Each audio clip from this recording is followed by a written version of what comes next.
Before we begin the episode, I would like to thank our sponsor, Chin Up Goggles, the new generation of vision training. Its simplistic design eliminates downward vision, improving a player's spatial awareness, anticipation, skill acquisition and execution. The findings have been supported by scientific research in CIT, now MTU. Be sure to visit chinupgoggles.com for more.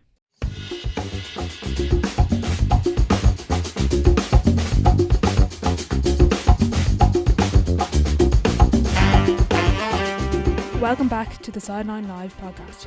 You can follow us over on Twitter and Instagram at the Sideline Live. We'd love to hear from you. On episode 80, I'm delighted to be joined by the Clare Senior Ladies Football Manager and founder of iGAA Coach Evan Talty. Just a quick note, this episode was recorded a number of weeks before the relegation playoff, and this episode we discuss all things coaching, what it's like to be an Intercounty manager, and so much more.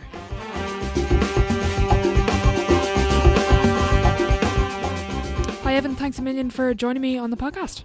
Great to be here, finally. Exactly, yeah. Before we get into everything, I have a number of coaches from different sports, different backgrounds. Would you mind giving a quick elevator pitch to those who might not know here? So, Evan Talty is my own name. Currently, I'm the manager of the Clare Ladies football team. My own club is Kilmurry Ibricken GA club here in West Clare. Still currently playing. Last year, I'd say, and I'd have won 9 county championships, senior championships with my club here, and 2 Munster clubs, and we got to an All-Ireland final in 2009, which was a great journey for a small rural club. And I would have played with the Clare men's senior football team for a number of years. So, at what stage in your career did you realise you wanted to coach? When did that kind of start to pique your interest? I would say probably really towards the latter stages of it. When I got to maybe probably literally 3 or 4 years ago, it kind of sparked my interest a small bit. And we would have done a bit with our underage teams here in Kilmurry. And to be honest, my uncle, Patrick Murray, he's his name, but he would have coached all our teams in schools up along, and probably was the catalyst for all the success our club had. And he asked me to get involved with one of the teams he was involved with. And from kind of being coached by him for years, to be able to go back and coach with him was something that I really enjoyed, and never thought what was in. I was fascinated about seeing it from the other side, because as a player, you're really just, you turn up. You're told when training is, you turn up to train and you eat a bit of grub and you go home. But seeing the work behind the scenes and the frustrations, and that really kind of tickled my fancy a bit, and it kind of grew from there. Okay, very good. Well, during your career, I know you're still playing, but what was the best advice you received from a coach? Is there anything that just stands out for you? Do you know what's really interesting is that now when I can look back, I would have always said, no matter what, the coach was the issue. So for me, looking back now, it was like, and looking at it from a manager's point of view rather than a player's point of view, you can see a lot more clearly that, you know, what the managers and the coaches are telling you to take on board, you should be taking on board. But when you're a player, you're always just looking from a selfish point of view, and you're looking at, why am I playing, or I didn't get enough scores, or why did he take me off? And it's always someone else's fault. But I suppose, like a couple of managers, I would have always reacted well personally to managers who would have given me confidence, rather than managers who needed to give me the kick up the arse. And that's kind of the lad who tells you you're playing great, even though you might not be. Eventually, kind of your confidence gets filled up, and you can play. I think anyone that's playing with a bit of confidence, and only listening to a podcast there with Darren McCurry earlier, it really hit home for me that if you don't have confidence, you can't express yourself, and you're not going to be able to get the most out of yourself as a player. Is there anyone outside of Andy that you would look to for guidance as a coach? I suppose when you're starting as a coach, you might rely on a lot of other people, but even as a manager, do you ever speak to people outside the group to kind of bounce ideas off, get some feedback, kind of see what they think? There isn't a coach that I don't know, that I don't speak to regularly, and I mean, there's a lot of experienced coaches, as I said earlier. I know Mick from his time at Kilmurry, and look, probably the most successful ladies football manager of all time. So again, anyone who Alan Malloy from Galway, another successful coach with Knockmore, his two daughters play with Galway, brilliant man as well. Anyone like Tony Buckley lives here in Clare as well. I'd often see him from time to time through the boards a lot of the time as well. Like I'd be meeting and speaking to coaches, and like I'd say when they see my name popping up, it's like, geez, not this fella again, because I'm always trying to get feedback from my own coaching or look for information or anything really. Because it really, look, you can only, for me, every day is a learning day, and I'm very new to this game of coaching, and anything I can get from people who have been there and done that, I'm happy to listen and learn. Would you look to other sports much to get ideas, to look at drills, tactics? What kind of sports would you look at? Yeah, I'm actually, if I get time, it's definitely something I'm going to plan and try and do. I'm going to plan and try and do a basketball coaching course, and I'm going to try and do a soccer coaching course. And because I think there's huge benefits from the crossovers, and even like this morning, I'm looking at running lines from rugby and how we could do rugby drills in our backs, rugby drills to encourage our running lines and stuff. And I'm all the time trying to, whether it's on Twitter or whether it's on YouTube or wherever it is, try to pick people's brains as well, some of the other coaches from the various sports, on how we can cross-pollinate sports and learn from other sports. Can you enjoy a match then when you sit down and on the sofa? Are you constantly looking, what are they doing? What's this player at? What are their tactics for today?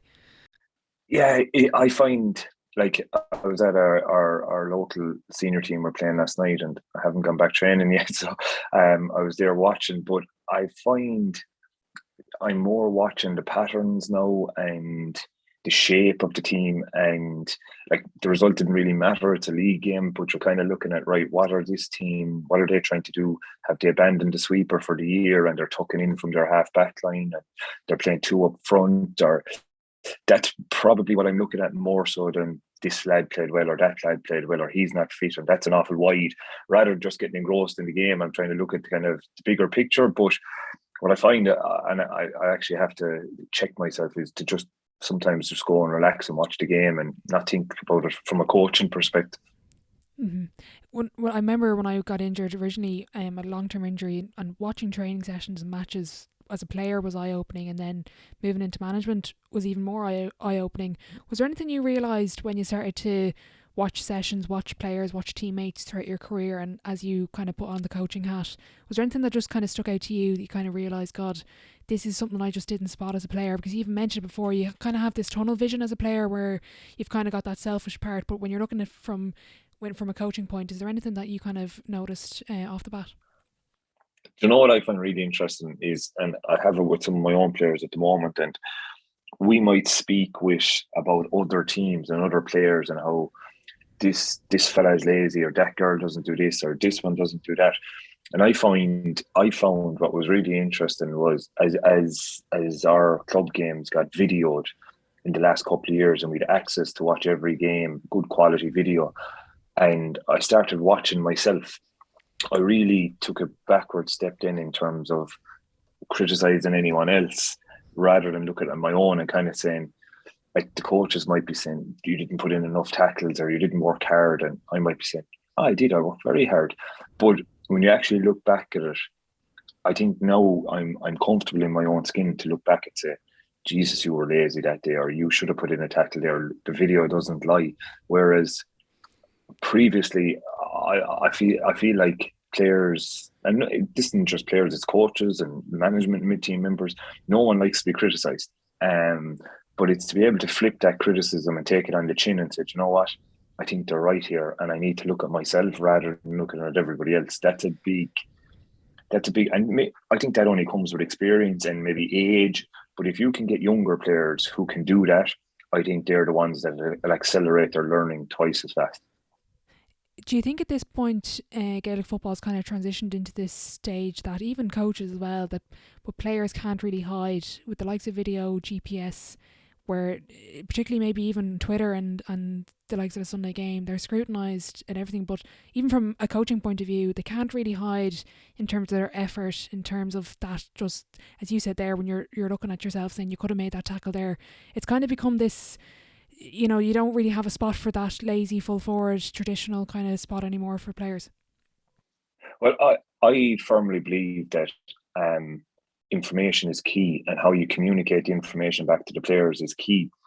And I think you have to be brutally honest. And the stats, like, it's not all about stats or GPSs, and there'll be other stuff that's unseen, and unselfish runs can't be tracked, or stuff that can't be quantified. But invariably, and I was saying this to some of the lads the other day, if we're looking to pick a team and we take previous games into consideration, we say, well, we've two girls going for cornerback or corner forward, and you look at their stats, and one has had 6 possessions and the other one has had 20 possessions, and one has had up to 6 possessions, 4 giveaways, and one has 20 and 2 giveaways.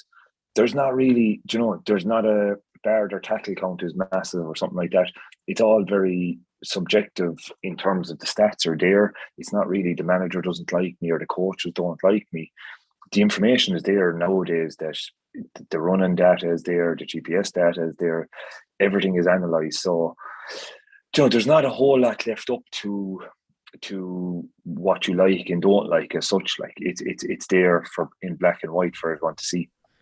How often do you use that information with players or with the squad? How often would you use the likes of stats? I don't know if you use a GPS.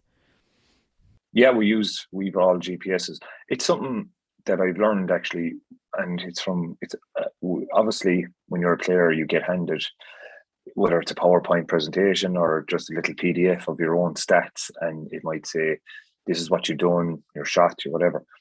I think there's very little learning in that, because you take them and you throw them in the bin as a player. But I think if you actually do your own stats, and the players are forced to actually watch the game back, get a pen and paper, count their possessions, count how many times they turned over the ball, count how many tackles they had, count how many shots they had, they have an unbelievable understanding after that of the actual game itself. And that's something that I've probably learned along the way in talking to other people, is that I was genuinely spending 2 to 3 hours a week on lovely presentations, and we have a brilliant analyst, Orna McKenna from Meet, and produces top class dashboards, and we were kind of like, and it's something that I spoke to one of the guys in the IRFU high performance unit around that. Really, an analysis session is only as good as what the players take out of it. It's not as good as what the coaches present it to be, or all the graphics that they have. If you have an analysis session and there's 30 different opinions coming out of what happened in that session, there's been no learning for the player. So that's where we've kind of stripped it back a bit. And it was Matt Wilkie who would have given us that kind of bit of a nugget of information of, let's look at our analysis sessions and let's see, can they be player led, and what are the clear learning outcomes from them, rather than throwing heaps of data. And we sit inside in the dressing room before training for a half an hour, we throw out all the data, we go out on the pitch and it's all forgotten. But if girls actually are analysing themselves and giving that feedback to each other, I think that's where the real learning is. Okay, so how often would you do those analysis sessions, and are your management involved at all in that, or is that completely player led at this point? No, we'd all have a role in it, and management are there to facilitate it and help guide it. But really, like we do some bits and pieces of video probably every week. Depending on what we're looking at, a lot of the time it's looking at our own principles of play and how we're improving in that. But and every county team are probably doing that at this stage anyway. But it's really trying to take learning. I think, and I've been guilty of this, and this is year 2 for me, so I'm learning as I go along, that you can do stuff for the sake of doing stuff because everyone else is doing it. But I feel now that really when we're doing stuff and when we're taking the players' time, we have to maximize that and make sure we're getting learnings from it. So that's where it's kind of going for me at the moment, is that less is probably more in our analysis sessions. I'm trying to keep them to 15 minutes or less, and just keep them nice and sharp, and look for very specific outcomes from each session.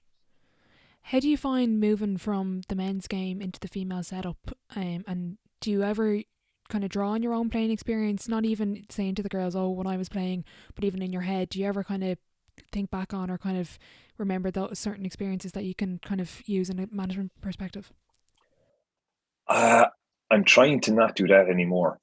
I would when I'd say the girls would say this, that when I first went in, it was when we won 9 championships, we did this, and when we did this, and when we did that.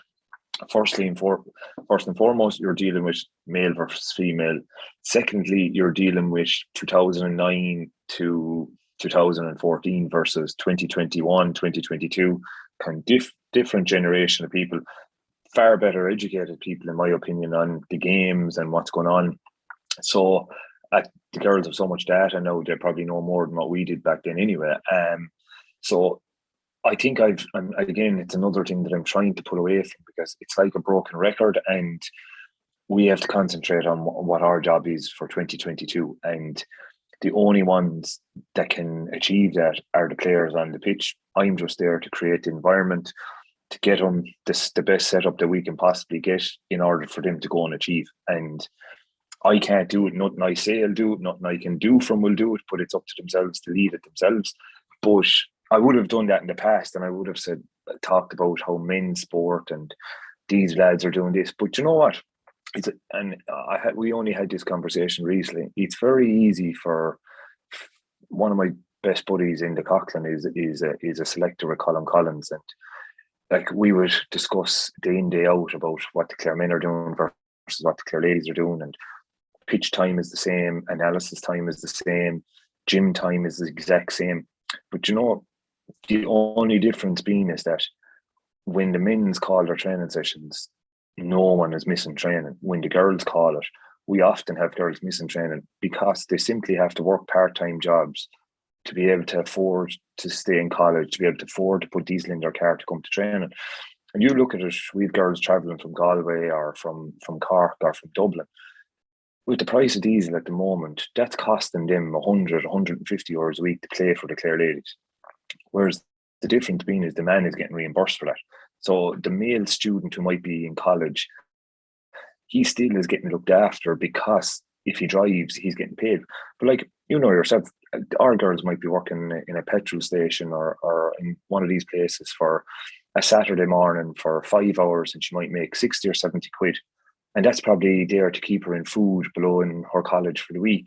But if she's to travel twice a week, that's her diesel money gone. Do you know, it's like, it's not comparing like with like in terms of commitment levels, because it's a lot harder for female athletes to do it because of the conditions that we have in the LGFA. That's a great point. I was actually going to ask about that. I noticed there was a good few Clare ladies footballers up at the recent GPA event. What's it like as a manager trying to balance everything outside of the pitch? Because there's so much there as an intercounty manager, particularly you say from the ladies' side, where there hasn't been all the support that the men's have gotten. I think things have changed. I think there's still room to grow, as you said. But what's it like trying to balance everything else outside of the pitch while it's still within the football setting? I'm finding that it's a constant battle with myself on a weekly basis to figure out what's commitment, what's not commitment, what's required to be successful at Intercounty, what's a successful Intercounty life balance. And that's where I think it's really hard to compare. I think if we judge, yes, we're coming under the one body, yes, we're looking for equal playing rights, equal privileges, but it still is hard to judge in that we can't get away from the fact that a man is probably getting 65 cents a mile for every time he travels, and a girl is getting nothing. And that has a huge impact on commitment. And then you have to look at this, right? And I said this to the lads, the colleges 2 weeks ago or last week might have had their rag weeks, right? And I'm dealing with, my average age is probably a 19 or a 20-year-old, where the majority of the panel is made up from. Most of them are either third years or second years in college. They've been cooped up on Zoom for 2 years with no social outlet, in a room, at home.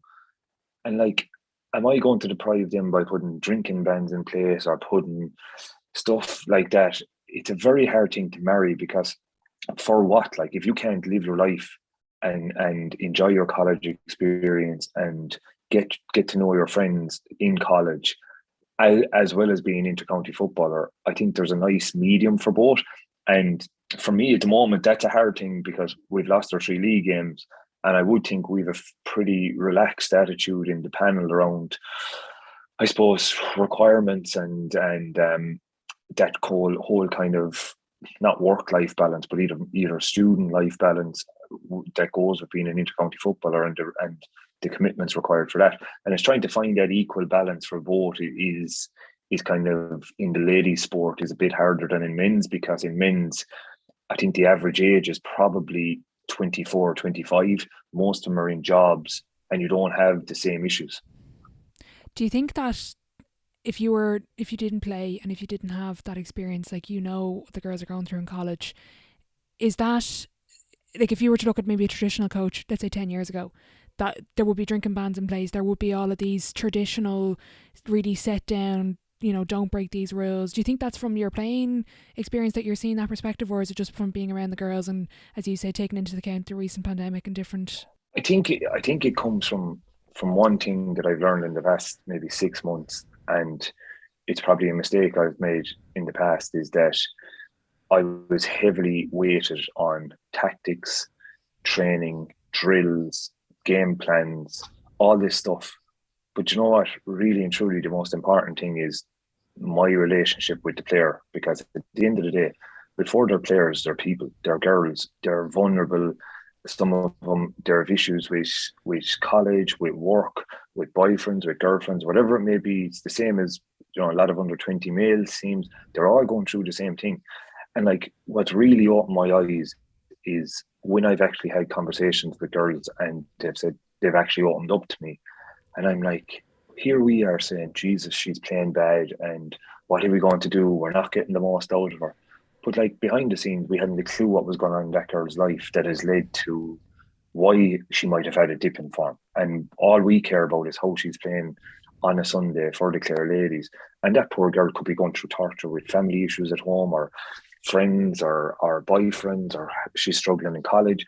And like, that's the thing this year, I think, that it probably, it's something that I have to work on myself, is that to show that kind of, before you're a player, you're a person, and if there's anything we need to do, we need to put down around them. And I'm trying to encourage having check-ins with me on a weekly or monthly basis, on a one-to-one, or having a chat and just seeing how can I help, because I genuinely, like, they're a great bunch of girls, and there's nothing I wouldn't do for any of them.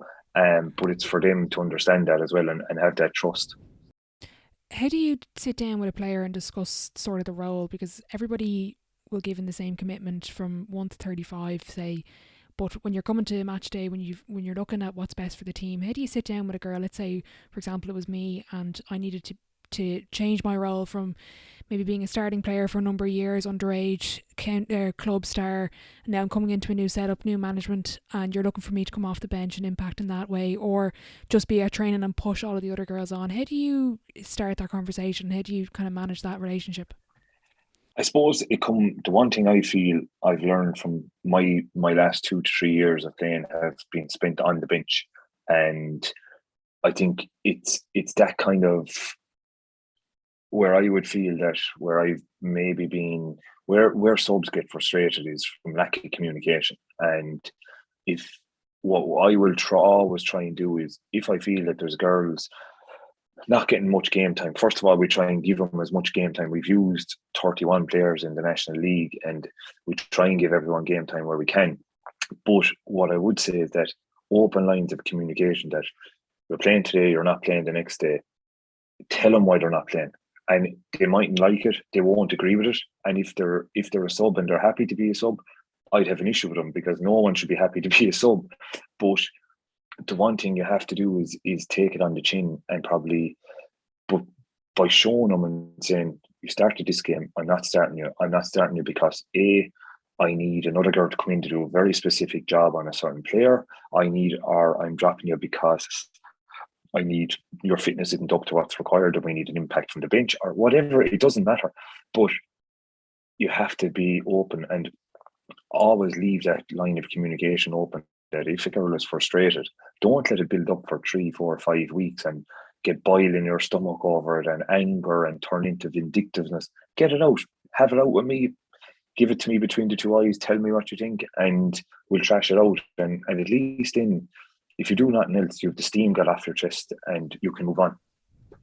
How do you balance the risk and reward when you're picking, let's say, the 15, or when you're picking a panel? How do you try balance the two of them there? Because you're trying to, let's say you're trying to win a game, you know, you might look at a number of different options. How do you balance that risk and reward?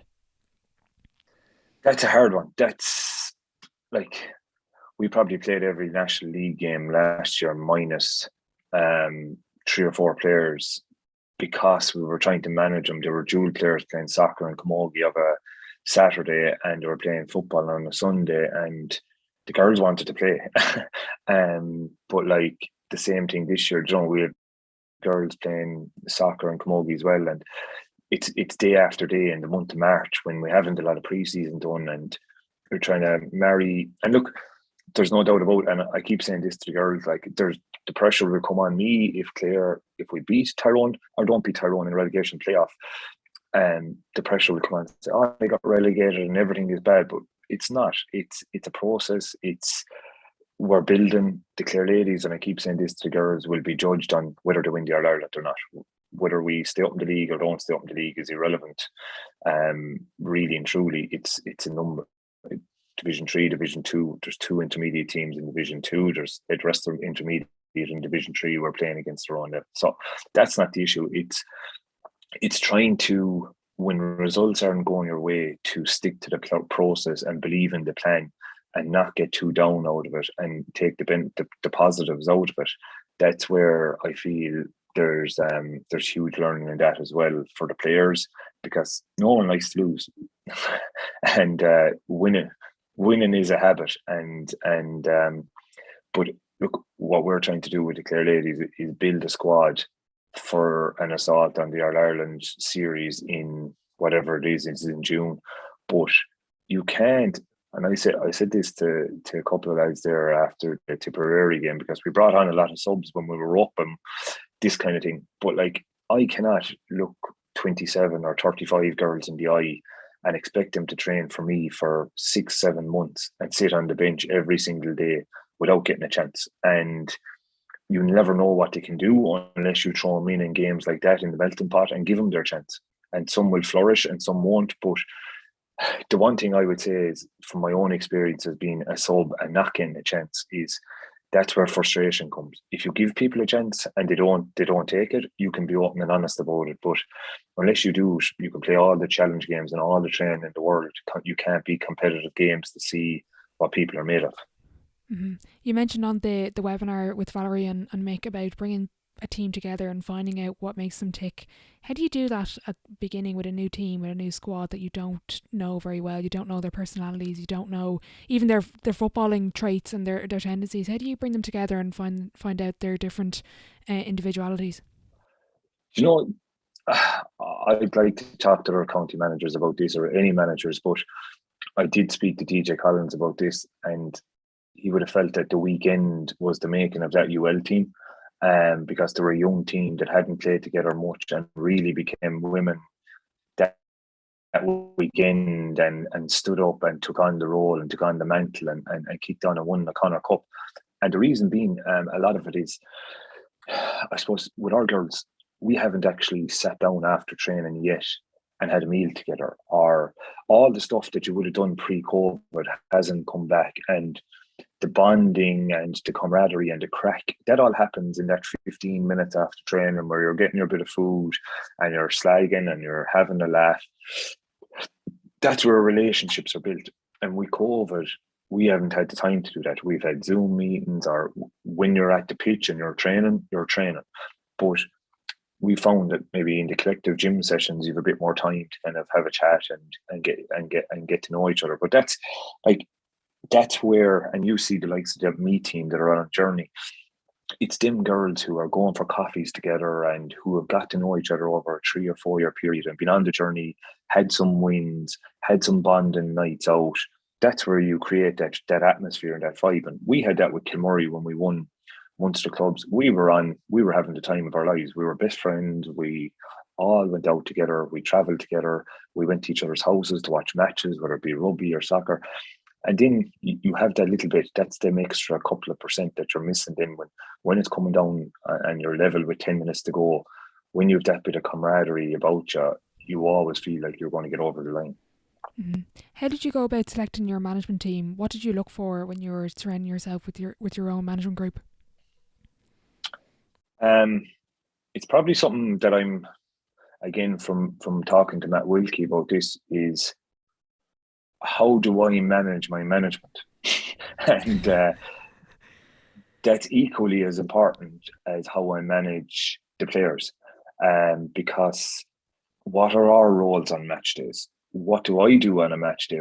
So we'll plan out what the girls do every 5 minutes, from the minute they get on the team bus to the minute they do the warm-up, down to the 2 minutes before the final whistle blows. And often then it's chaos between the management because no one knows what to do. Who's picking up the cones? Who's laying out the jerseys? And like the first thing I did is I brought probably the first two people I would have approached in my management team were two girls to come in on board as the FLOs, because we needed the girls to have someone they could trust. We needed to have that. I think if it's an all-male environment, it's not a good thing, because the girls need to have that friendly figure there that can be the go-between between me and the player. And I wanted to have someone who could be honest and not just yes people, and someone who would really be, and the girls have trust in them to know that if there's an issue, she has my back. So them two girls were absolutely a must before, and they had nothing to do with football. It was them two had to be, and both of them are very knowledgeable around the game, but it was more about being that, creating the environment where the girls could feel that they had someone to trust. And then after that, it was, you look at kind of what are my weaknesses. So, and if whatever my weaknesses are, I have to get people in the management team who can be better than me in them areas. And we would have gone after my assistant manager, and I would have known of him, and unbelievable man to organise and have everything ready, have everything done, have everything planned. And that's not good. That's where I'm poor at. And then you're looking at your coaching team, and you're looking at, do they fit the philosophy? So I'm into games-based approaches. And then when you're talking to your coaches, do they agree, or are they drills? And if they are, even though you might get on, well, we're not going to get on the pitch, so they have to be similar. And you're looking at an S&C coach, then goalkeeping coach, physio, again, and it's all about relationships. You can have the best people in the world, but if you don't, you are going to have to live in their ear for the next year, speaking a couple of times a week. So it's really important that you actually like each other and will get on with each other, and the personalities will match as much as the knowledge will match. Do you think the role of an intercounty manager is now more about managing relationships and people rather than actually football? 120%. I'm just an organizer now. It's probably not my favorite thing to do. Probably when I finish this role, will I be a manager again? I'm not so sure, because and I knew I knew what was coming, because the guy who was there before me, James, would have told me the exact same thing. I like coaching. I like getting on the pitch, rolling up the sleeves, getting the whistle and going. But probably the hours, like I probably put 40 hours a week into the Clare Ladies. Probably too much from a work point of view. But and speaking to other coaches, and the likes of Andy, it's just totally and utterly life consuming. Whether it's ladies football nowadays, it doesn't matter what level it is of ladies or men's. At intercounty level, if you're a manager, you're doing 40 hours a week. And if you're not, you're probably behind, because you just can't keep everything going. You're trying to deal, like you play on a Sunday. To give you an example of a typical week for an intercounty manager, you play on Sunday and you play your match, you get your bus home, depending on where it may be, you'll arrive home late at night. You'll probably watch the match. you would get up Monday morning and you would probably discuss it. The coaches probably will have it watched. You'll be on the WhatsApp groups discussing things. You look at the plan for the week. You'll try and see where are my pitches. Have all my pitches booked? Have I my physio booked? Have I so you're looking at training, send out the text to the coaching team. And what you're looking at then is who you're playing next week. So we're looking for our own analysis to be done. You're talking to your analysis person on Monday. What were the stats of the game? And then you're looking at who we play next. How did they get on? Have we 3 or 4 videos of them that we need to watch? Then you go and do a bit of work on your Monday, and you pick it up again on Monday night with maybe a Zoom with the management team to pull all that together. Tuesday, then you're probably training and you're trying to get a presentation together about what we did well the previous week and who we're playing the next week, along with the session plan. Wednesday, you probably have a gym session. Thursday is an off day. But for the manager, it's planning for the weekend. Where are we playing? Have we got food organised? Have we got the hotel organised? Do we need to get a bus, or are girls going to drive? And that's Thursday kind of spent planning the logistics of that. Friday is training again. Is the food ready? Who's delivering the food on Friday? Where is it coming from? Have we the pitches? Will the dressing rooms be opened? What time is the physio going to be there? And then Saturday is probably thinking about the match, the finer details of it, talking to players individually about some roles that they might have. And then Sunday is match day again. So like you take we've that for 3 weeks. The men have that 7 weeks out of 8. Like, and it's very, very time consuming. Yeah. Do you delegate much then, and do you find it hard to delegate to the rest of the management group? Or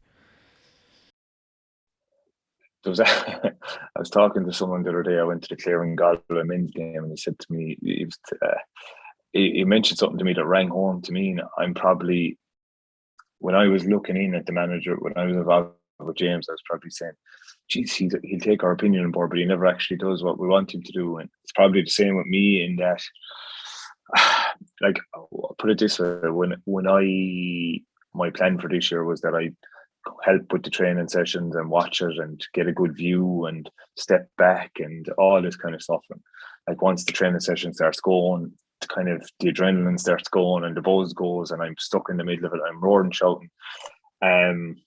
So I try to delegate, and I spoke about this before with a few intercounty managers.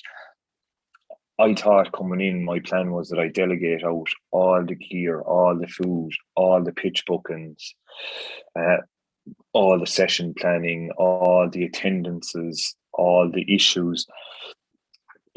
In theory, it sounds great, but it doesn't actually work because you're still the liaison person between you and the board, and the players still want to hear it from the manager, and so you can to an extent, but I don't think in reality it works like you would have it planned up in your head. Yeah, I was going to ask you actually, how involved are you in the coaching side of things on the pitch when you're not doing everything else that you've just named there? Yeah, it's definitely a weakness, to be honest. It's not a good thing that I need to delegate better on it. It's not good, and you think I'd be good at trying to manage 15 or 16 staff in a business, but I just it's something I'm passionate about, so I'm always thinking about how we can get better. But yeah, I'm very involved in the coaching side of it. I'd have the boys probably to a fault. I'd probably have a very clear plan of how we want to play the game this year, and we would have sat down as a management group in November and discussed. Look, we conceded 21 goals in 9 games or in 6 games last year, so it doesn't take a rocket scientist to learn where we had to fix. But it's trying to come up with and it's something I would have heard Paul Kinnerk speak about. Your big rocks, and you add smaller rocks onto your big rocks as you go along. But it's as a younger coach and probably a novice coach, for me, it's listening to these lads and saying, right, if we have a plan for 2 months, no matter what happens on the pitch results wise, we stick to that plan. Because if we keep reacting to every time we play a game when something small goes wrong, we're going to end up chasing our tail. So we have to have, and we set out a clear plan from now until May, how we want to play the game, how we're going to achieve it. Results aren't going our way at the moment, but I still think for us internally, we're on track. If you look at how many goals we've conceded this year versus the same stage last year, we've improved defensively.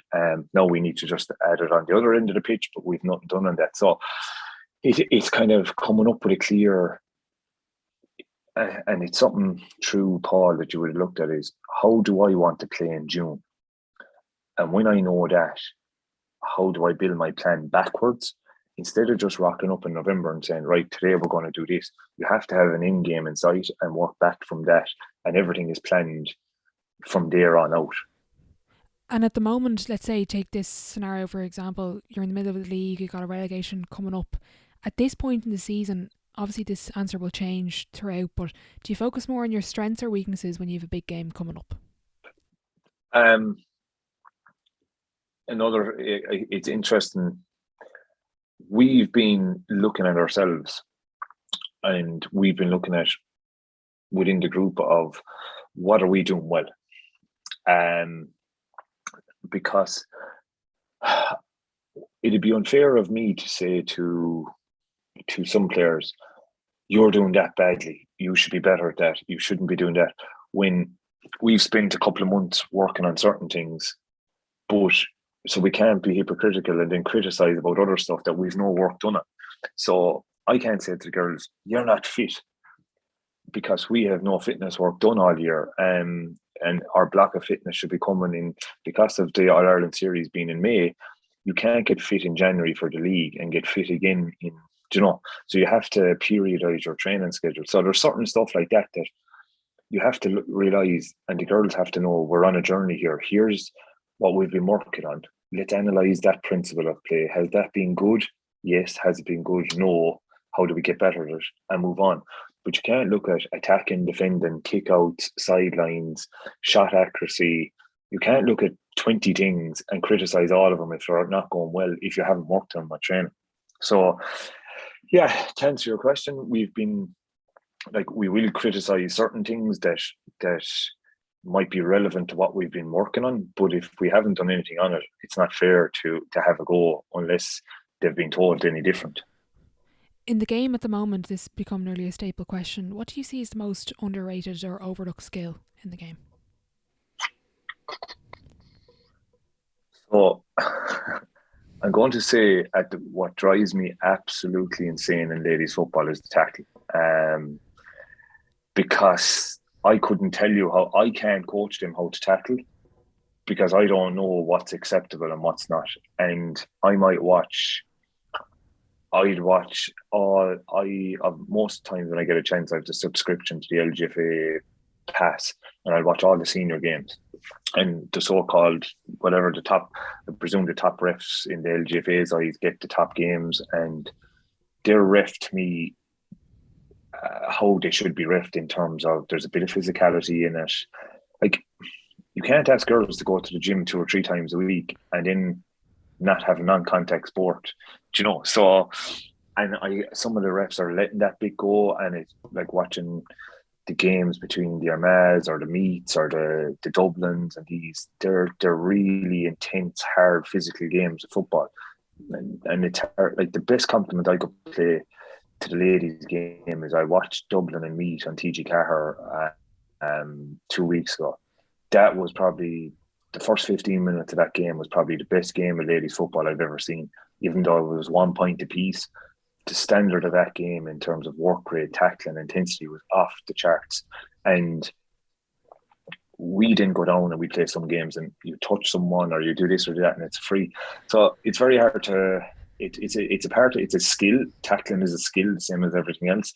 But in ladies, it's very hard to for the players to have confidence in it when every ref has a different opinion on what to tackle and what's not. Yeah, that was actually something I discussed the other day with a guest, and it's, as you said, I referenced the Dublin and Meath game, and I thought it was the best advertisement we've had for ladies football because there was a flow to the game, whereas I played a club match, and this is not a shot at referees at all. They have the rule book, it's in the rule book as that what they have to call, but when you're stopping the game every minute, and that's no joke, every minute, because you've touched somebody, it is the most frustrating thing as a player and as a coach to see, because then you can't get into swinging things as a player, then you can't implement your game plan as a manager. And the other thing, as coaches are getting clever, we all can recognise in ladies football, that when you run straight at someone and if they leave their chest out and you knock them over, it's a free the other way. I saw Donegal play Cork last year in the ladies football. Donegal got 4 points from frees from their defenders, just standing, or the forward just standing in front of the Cork defenders, and the Cork defender trying to run out with the ball knocked over, free over the bar. And like that to me is very annoying, because there's actually nothing you can do if, so it is a tough one as well. So it's another part of the ladies game that's different to the men, that's hard to, I suppose, to manage and to technique of it. But look, I'd also say this, I think, particularly Dublin, and while Meath are their Ireland champions, they're their Ireland because they're probably the hardest working team, they had the best system.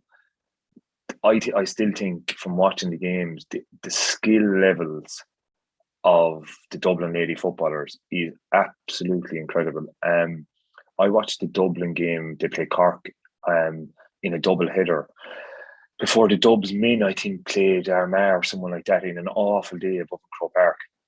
And the handling in them conditions in Croke Park of the Dublin ladies was absolutely phenomenal. One, the kick passing, the hand passing, everything was just so good. And like ladies football is an unbelievable game to watch at the moment, because particularly in the higher levels, because there's less it's not as cynical as men, and it's more attacking.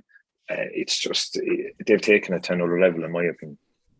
From a coaching and from a management perspective, what do you think is the most important skill or attribute that managers need at the moment? That's an interesting question. 100%, I think, if you're an intercounty manager, first of all, there's a big difference between a coach and a manager at intercounty. But yeah, I would say if you're an intercounty manager, the first thing you have, if you don't have organizational skills, you will not last very long, because there's so much to go on, so much going on. It'll get the better of you. And the other side of it, I think, and it's something I'm trying to work on, is I'm 36 years of age at the moment and managing a lot of girls that are 19 or 20. It's to understand what life is about for them at the moment. And I heard Keith Ricken speak about this, about college students, and he does a lot of work with the college below, and it's to try and understand where they're coming from.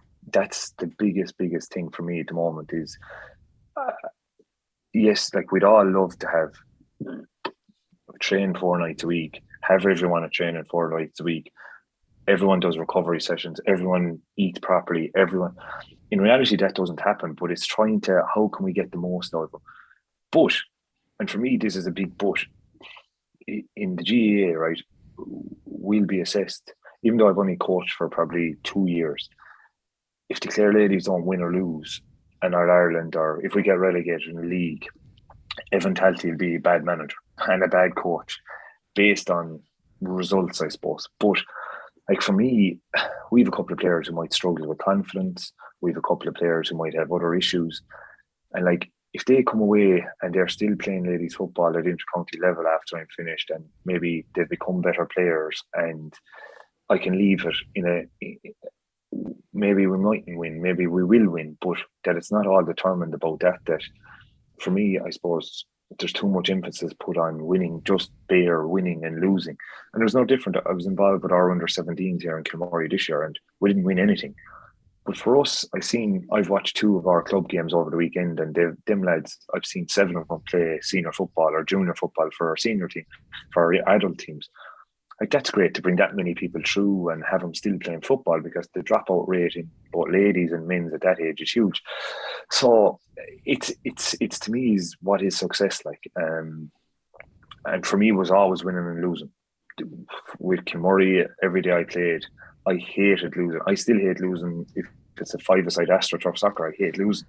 But I'm learning that it's only one team can win every year. And that doesn't mean that the other 31 managers are bad managers. It means that, take Colm Collins and Clare. That man is, I said this last week on a different show. What Colm Collins does for Clare football, nobody has any idea. That man will leave Clare football in a far better place than he's come from the work he does in raising money, from putting underage strength and conditioning programs in place, all these things that are outside of what the Clare men are doing at the moment on the pitch. And that's where I think I'd like to probably is, if I could go away and say the girls, why we didn't win or lose, or we did win or lose, but they enjoy playing football at intercounty level for Clare and felt that they were treated well.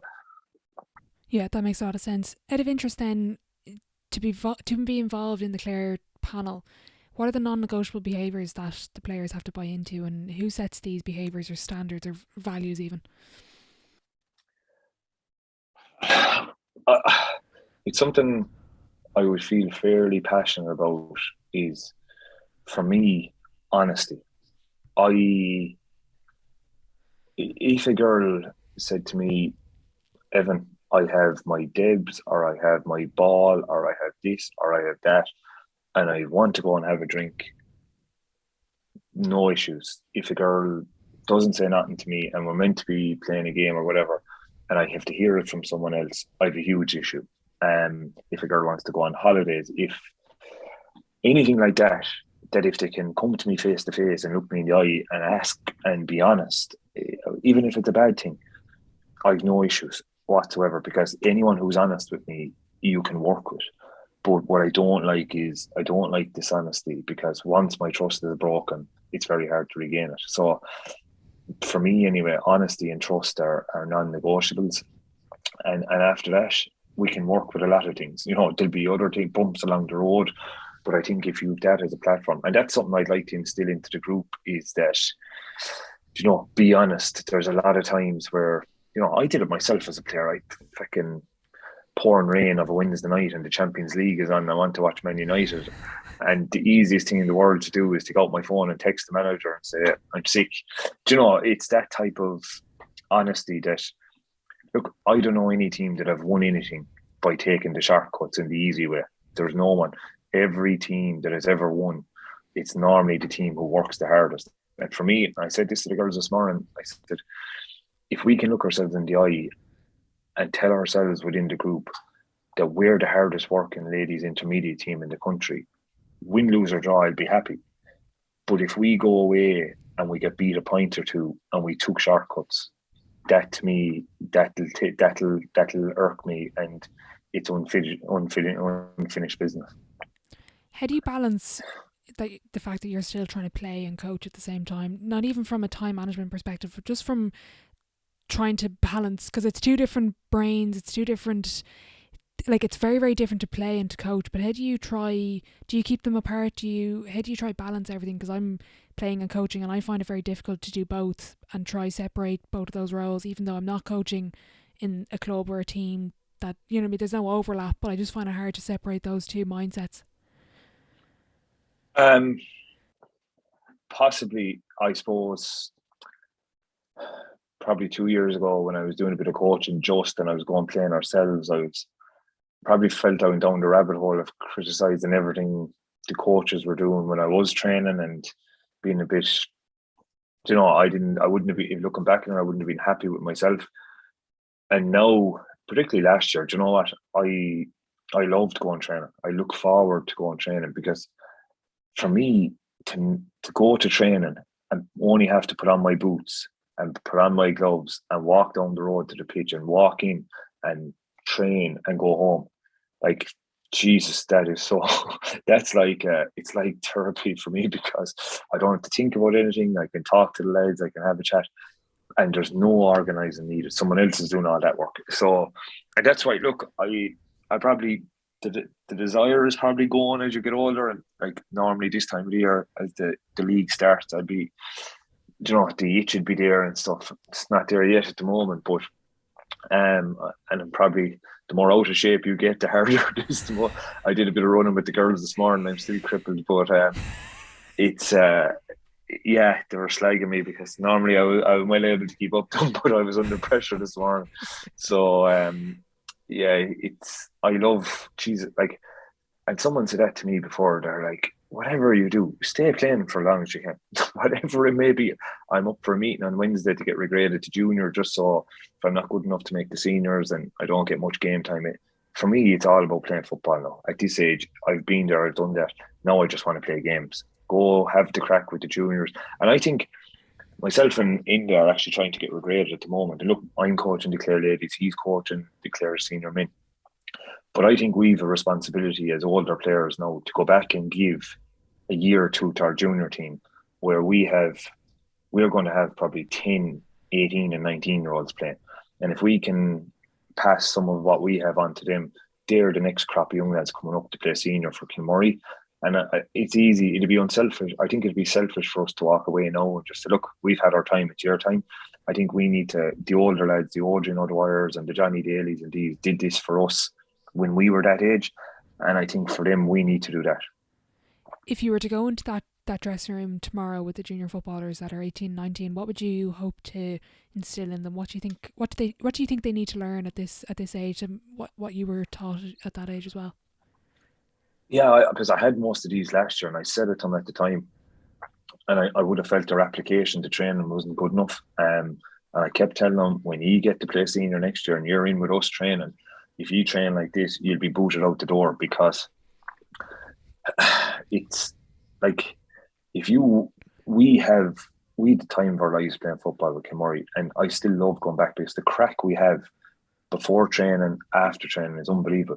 I tell you, when that ball is thrown in at training and we're playing a game, you could be your best friend, but you'll puck him and you'll pull his jersey and you'll do whatever you have to do. And you know what? What happens is, and people talk about intensity at training, if you have 3 or 4 lads who are only there going through the motions, they're actually robbing the 3 or 4 lads that they're training alongside as well, because they're not testing them either, which means you have now 8 lads out of maybe 20 people that are off the pace, which brings the whole game down, which means we're not training at a high intensity. So it's that what I was trying to bring to the boys last year, and what I'd be saying to them is, if you're going to turn up to training, turn up to get better, to improve every day, and look at it, it's all their fucking buzzwords or they're flowery or whatever, but it's so true. Like, you're there for an hour, roll up the sleeves. If you're asked to do tempo runs, do them, and do them to the best of your ability. And at least when you go out home and go out the gate, you can say, right, I put in a good shift there tonight, we'll go again. Brilliant. If I was to observe a session now and compare it to a very early session in your coaching career, what do you think, or management career, I know they're separate, but what do you think is your biggest evolution so far in that space? Okay, so I looked at my session planning from 2 years ago when James might ask me to do a session here or there. My God, they were brutal, absolutely brutal. And even last year to an extent. And genuinely, what I'd have done is I'd have gone on to Colm Nelly's YouTube channel, I'd have got on to Kieran Deely's website, I'd have got on to Game Sense Coach, and I'd a subscription for everything going the road. And I'd have watched the videos and seen, that's nice, so we might have ended up doing a hand passing drill, forward, then a tackling drill, a kicking drill, back to a hand passing drill, and we'd finish with a shooting drill. But they all looked lovely, and I'd all my cones laid out. And you know what? I thought it was great. Like, I thought I'm the best coach ever here. Like, but they were shocking, like, because the drills were great, like, but the players were learning nothing, like, absolutely nothing. So what I have learned is teaming my sessions.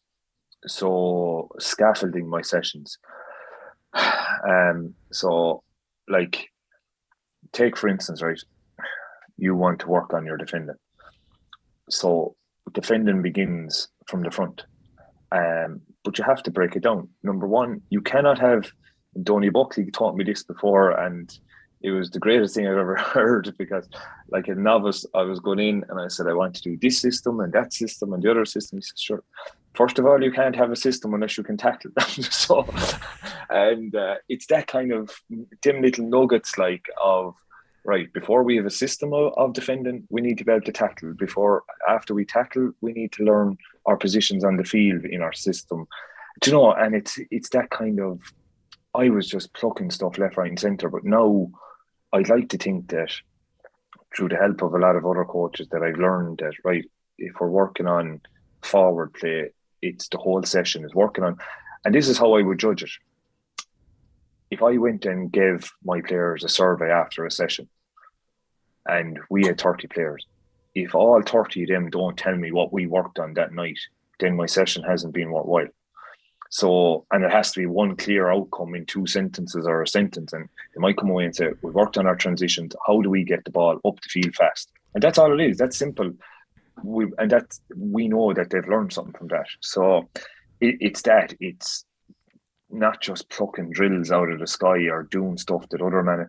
And this is the other thing. There's no point in me plucking a drill that requires a 65-yard diagonal ball, because a girl can't kick the ball 65 yards. So, it's knowing your audience as well and adapting the session. And like I adapted a rugby drill this morning, that I plucked off a rugby website, and I liked to look at the running lines on it. And myself and Michael Frawley were there. We were using tackle bags, and we great crack doing it. But it's kind of, if we just ran it like it's meant to be ran, it wouldn't have worked. But it's trying to adapt it into the team or the sessions. And so yeah, look at it. Maybe I look back in 2 years and say my sessions this year were crap as well. But you're trying to learn all the time. Exactly. I love the way you mentioned there, kind of the cones and everything. It's like when coaches need a full pitch and 57 cones of 5 different colours, I always go, what do you mean? Because I'm not going to name names, but out to watch a coach recently, one of the best coaches probably in the country, and they used 4 or 5 cones and could have, apart from the match at the end, could have done the whole session within the 45-metre line of the pitch. Now, they had the full pitch, but they didn't use the full pitch because they didn't need it. Because they adapted the whole session to their group, to what they had, to the equipment that they had, to the personnel, and as you said, the ability they had. Because at some point, like, I'm sure their players could have maybe done a 65-metre pass, but it's not going to be accurate.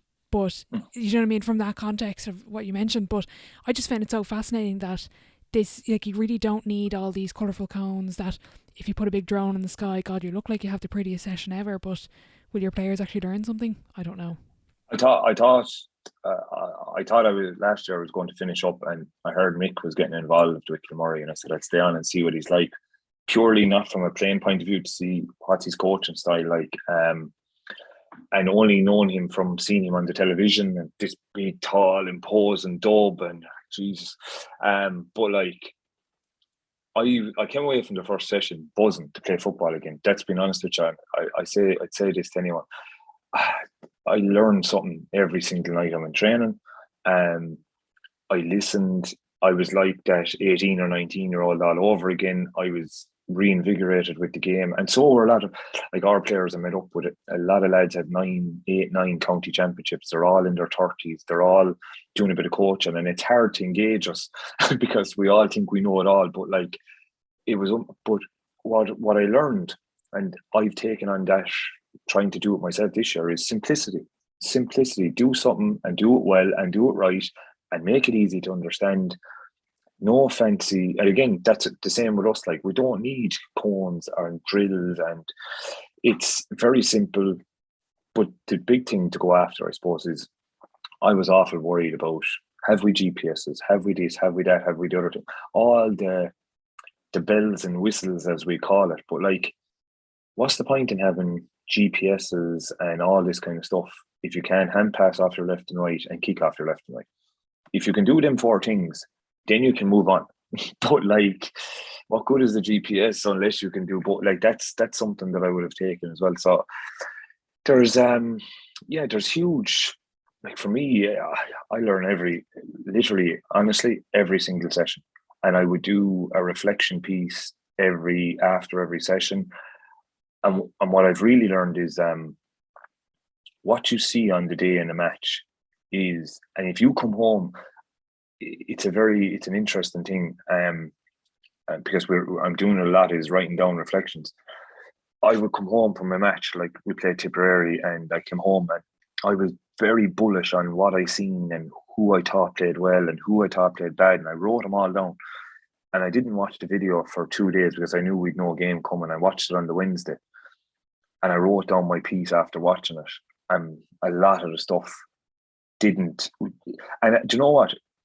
When you're a manager or a coach on the sideline, and it's been proven through, I suppose, research and data, is that the things that happen when your heart rate is at its highest that tend to be the things that you remember.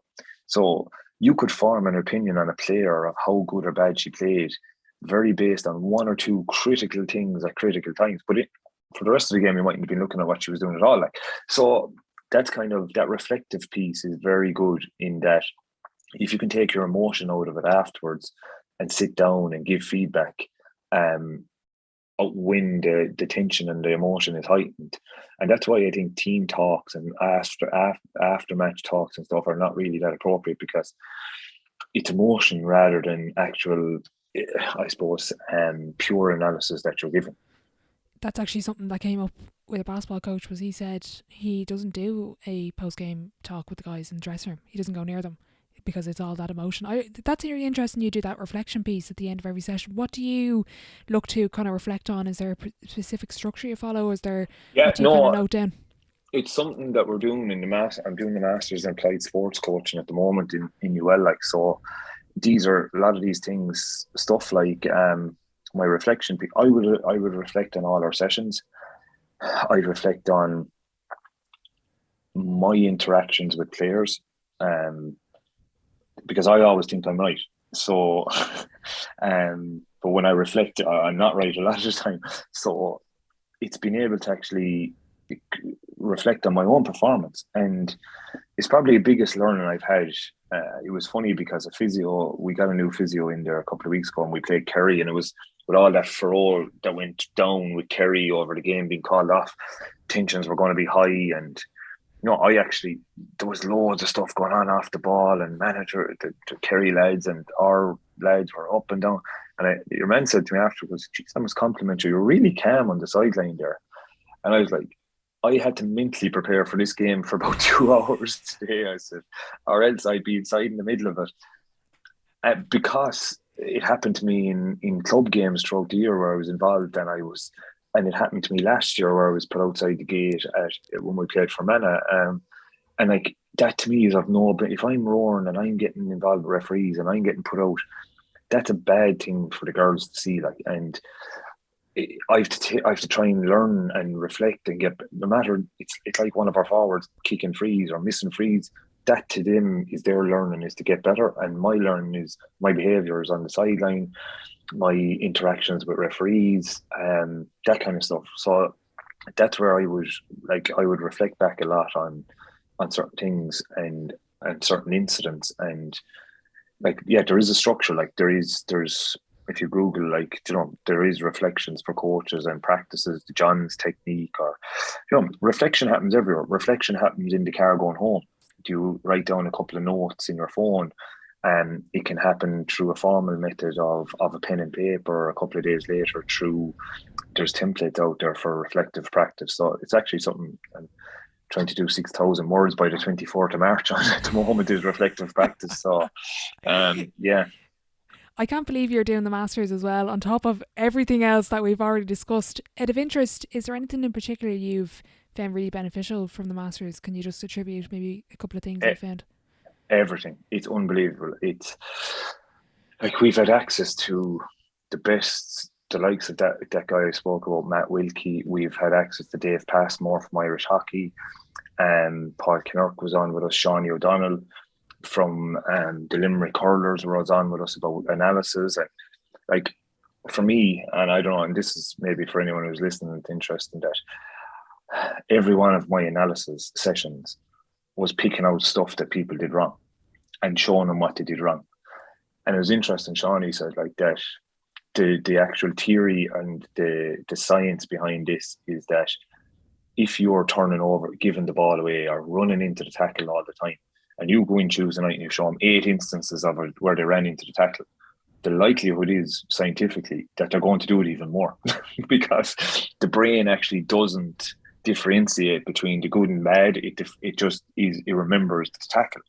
So it's that kind of analysis of show areas where we didn't bring it into the tackle.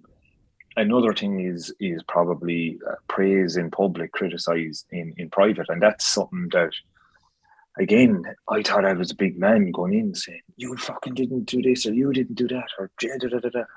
And like, really, like, that poor creator, they're embarrassed, and I'm probably draining confidence out of them, where hop on a Zoom one-to-one, show them a few clips, we'll get that right the next day.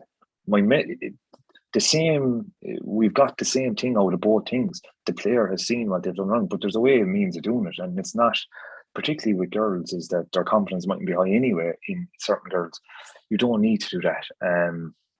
So yeah, that's that part of it.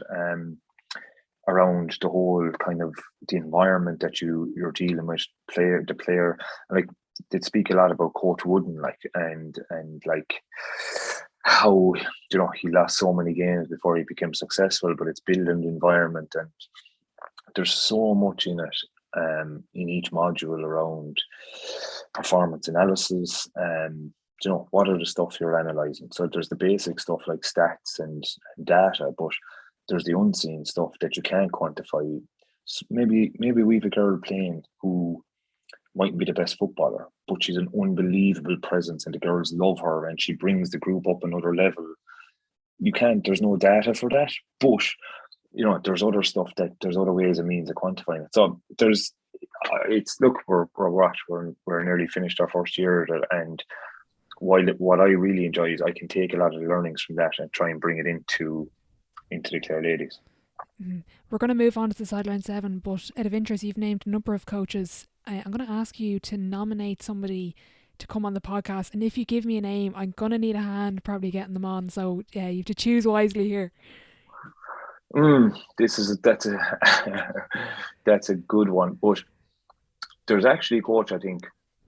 Look, there's loads of coaches out there that are high profile and it might be great, but look, I actually think from this podcast, and what I like about it, a lot of it is that it's pure coaching.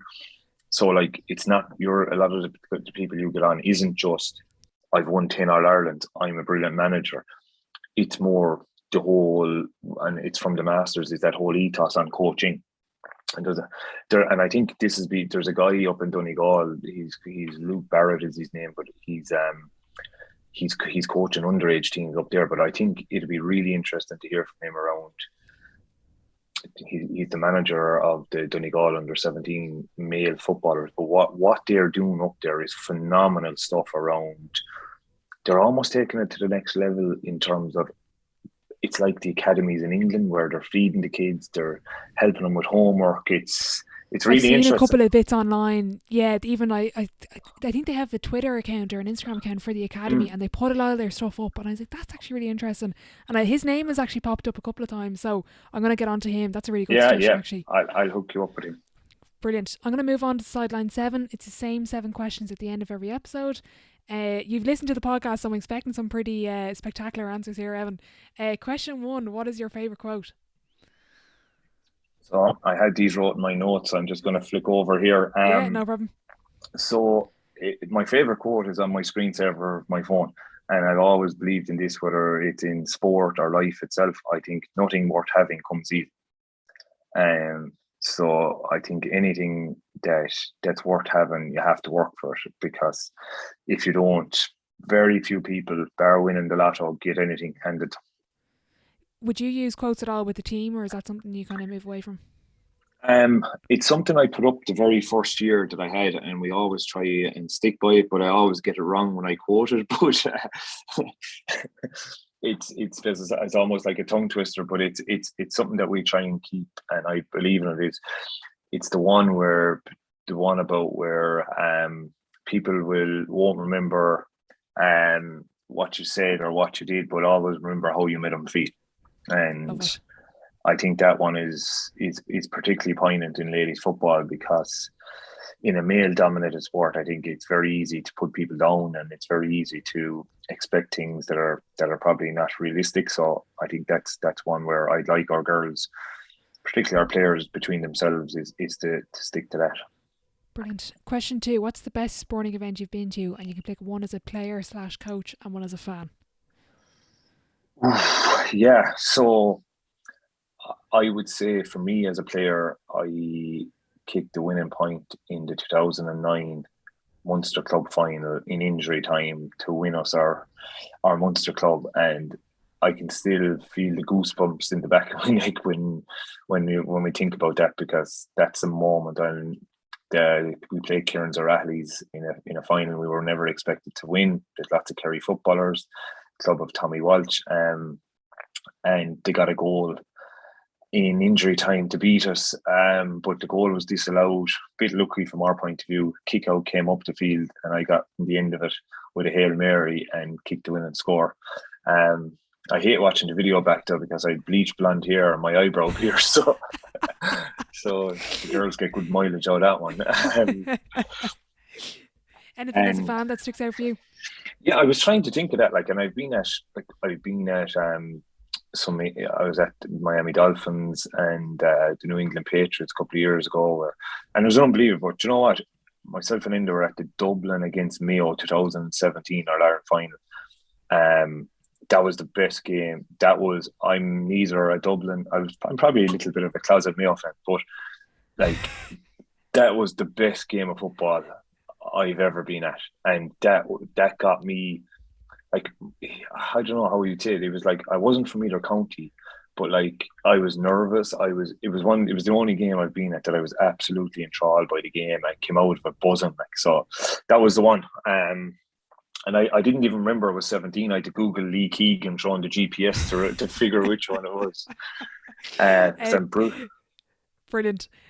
Question 3, what's been the biggest setback or challenge so far in your career, and how did you react to it? You know what? I was thinking about this again and thinking of some big things or bad things or good things. The biggest setback, whether it be a player or a manager, and this is hard to believe for me, and I'm just thinking, I'm giving you the biggest setback based on how my gut feeling was and how I felt the week afterwards, was losing to Leitrim last year with the Clare Ladies. And that absolutely sunk me to my boots. Genuinely did, because it was my first year managing. It was my first championship game managing. And I genuinely felt going home in that car, and Paul Hickey was with me, who my right-hand man, we go to everything together. He's our kit man, and myself and Paul have soldiered for a couple of years. But I told him, I said, I'm never again coaching a team after that, because I said, I'm useless. I haven't a clue what I'm doing. I said, the girls didn't play how we were playing 15 behind the ball. We were slow. And I was like, whatever I'm doing it wrong. And I'm not helping them, and I'm bad at it. And I sat in there, I couldn't eat afterwards. I was sick to the pit of my stomach. And I wasn't sick. It wasn't that I was mad at anyone or that I was disappointed with the players. I just felt that with how we played, my coaching must have been absolutely stink, because of how we played the game rather even than the results. So, and it was a big game for me, being my first ever championship game as a young manager, first year in the job, and all I'm thinking going home is the people at Clare are going to think I'm Jim McGuinness because we're playing 15 behind the ball. They're going to think, what is this fella doing with this group of girls? Get him out of there. So that was, and I had to think about that, but just thinking purely on your gut feeling, that was one of the low. And I've lost county finals and stuff like that, but that was probably the lowest because I felt I was a failure myself. Okay. On the flip side then, what's been your biggest achievement on or off the pitch? I'm going to go with off the pitch because I'm actually proud of this, and there's an actual ad running at the moment. We launched in Lidl there last week, so you might see my mug on the television at the moment for the Kickstart program. But we started off the business in 2009 out of our kitchen table, myself, my mother and father, and my grandfather gave us a hand as well. And we had nothing. We hadn't a Rex, and now. Last year was our first year. We turned over €1 million in a year, and we're exporting to 40 countries. And the one thing I love every day going to work, because everyone that's there is local. They're all, some of the lads play football with me. They're all family. And there's 15 of us there. And I think we're building a global business with our own in West Clare. And that to me is, I like to sit back and think about it, but geez, it's really, I'm proud of that. And it's not us, we wouldn't give ourselves a whole lot of praise about it, but it is a nice feeling to know that we've done something for the community and for the area, and hopefully it'll be there for years to come. Brilliant. Looking back, what advice would you give your 18-year-old self?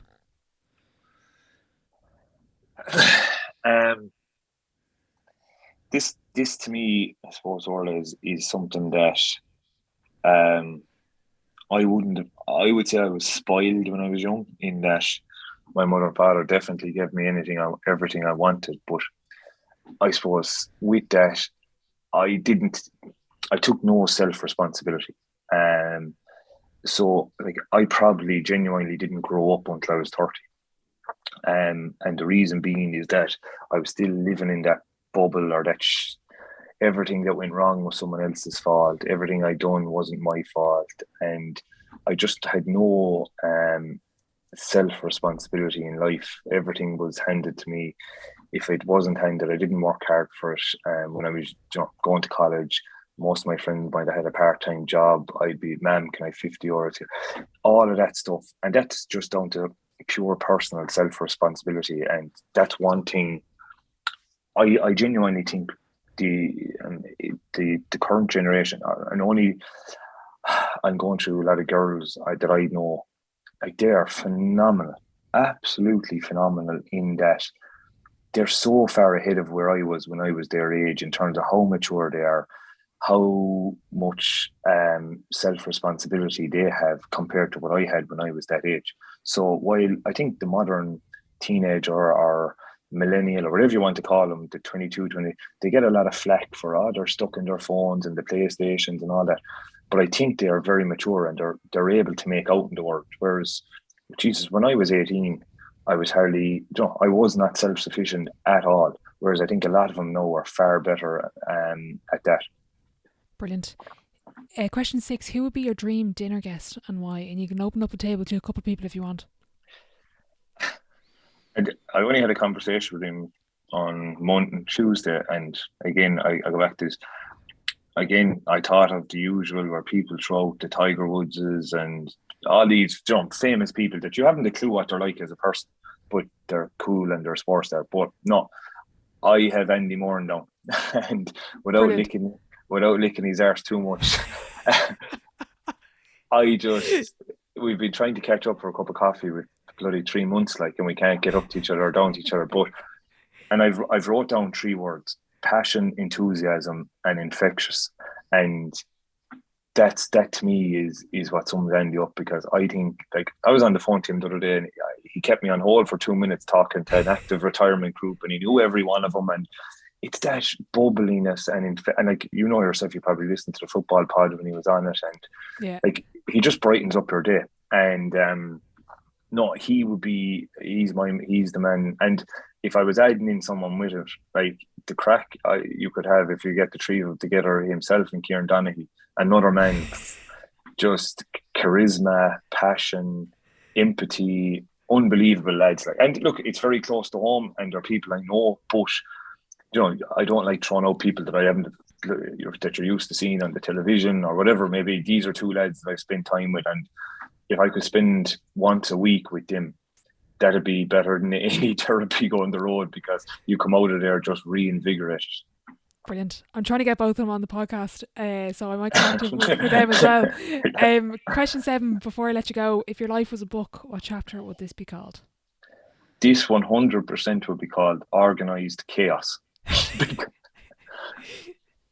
Because or if you see my phone, there's nothing but notes and reminders non-stop, because I am an absolute disaster at the moment, because we're trying to build a new factory at the moment. I'm trying to do a master's where the Clare Ladies are going. I'm thinking about going back playing football myself. iGAA coach is going. I'm still running a consultancy business. So and then you've me hounding you to come on the podcast. But like, my screen time on my phone is 9 hours a day. That's my screen time, which is absolutely shocking. But what I've actually started to do, to be honest with you, with the last week or 2, is I'm trying to get up at 6 o'clock in the morning and put on my AirPods and listen to a podcast and go for a walk. And that's, because I find that I actually need to switch off a bit, because my head is so fried from so much going on. We actually invested in a new app for the Clare Ladies to try and help with it, because I'm such a disaster. And it's called Kairos, it's a communication app. for players and messages. So it's kind of taken away from WhatsApp, but all our everything we do is organized through this, whether it's your physio bookings, whether it's the players' attendance, it's their GPSs, it's their data. So everything is in one place, and that's kind of making it Evan proof. So instead of me texting into the group 100 times a day when I'm forgetting everything, it's this kind of takes all that out of it. So yeah, organized chaos right now, and it'll be like that until the end of the year, but hopefully it'll be all worthwhile. Brilliant. I actually meant to mention it earlier. For any of the listeners, would you mind giving us a bit of an insight into what iGAA Coach is and what the aim was setting it up? So iGAA Coach is a digital tactics board. It's roughly the size of an A3 page, and it's meant to fit like on your hand. And where it's really good for basketball or soccer or the GAA is that when you're looking to get small instructions at short water breaks or at timeouts or whatever it may be, to 2, 3, 4 players, it's a really quick tool with self-erase. There's no need for markers. It's all LCD screen. And it's really, I suppose, it bore out of frustration of markers bursting inside my car and the boards then getting damp and losing magnets and all these things that any coach will tell you has gone through. And actually, I was watching the basketball. I was watching Kieran Donaghy playing in the finals of the basketball there in TG Cahir, and I was seeing one of the players in the final, I think, was actually a player coach by the looks of it. And Colin. You could see the poor fecker, and he's scrubbing away like a lunatic. He spent half his time wiping the board before he could write. And I was like, geez, if you only had one of them boards, I was trying to send him up one. So that's where the boards came out of, yeah.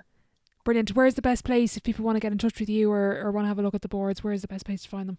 Yeah, it's on our website, www.igaacoach.ie, or else on our social media. We're on Twitter and we're on Instagram and Facebook. Brilliant. I'll be sure to link everything in the description box below. Evan, best of luck with everything on and off the pitch. Sounds like you have a lot going on. But thanks a million for making the time and for coming on the podcast. Cheers, Orla. Thank you. A massive thank you to Evan for joining me on the podcast today. I hope you got something from the episode. I'll be sure to leave all of his social media links in the description box below. If you are enjoying the podcast, don't forget to leave a rating and a review over on Spotify and Apple Podcasts, as it does help the show grow. We have a number of fantastic episodes lined up over the next couple of weeks, so be sure to hit subscribe and follow our social media channels so you don't miss out.